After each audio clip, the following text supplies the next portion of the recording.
Joo, anteeksi tuo äskeinen video, mutta mä huomasin just äsken, että se on niinku...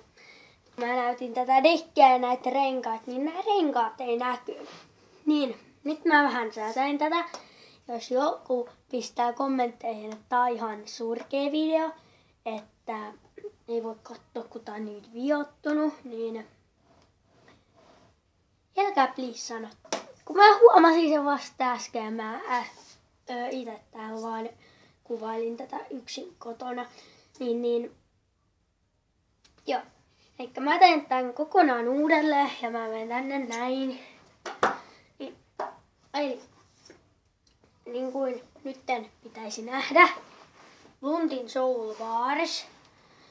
Ton muotoinen, näkyykö se? Niin tollanen. Ja sitten on tää klämpi on Luntin Kuoke H-klämpi.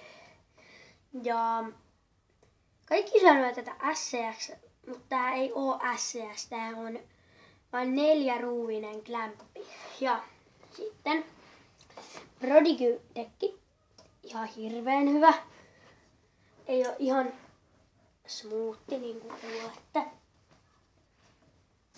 Niin, sitten tää on jarruflexi, sen mä unohin, ja tää forkkikin on Luntin ja renkaat on Ethikin, missä on nuo jotkut, ootko nää nyt Finn-skuutteri vai laakerit? Sitten on toisessa Ethikin renkaat myös ja samat laakerit ja mitä mä unohin. Niin, tää dekkigrippi on tosiaan tällainen, Sacrificein. Tällainen. Noin. Tuollainen. Osu vähän pöytään, mutta ei se mitään. Ja oli siinä kaikki. Niin, ja dekin pohja on ton verran reilattu.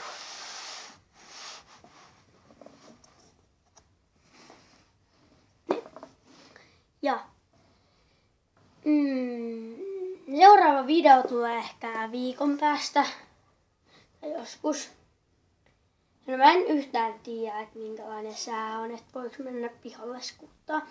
Mutta tää video olisi tässä, että se olisi siinä asti. Moi moi! Moi!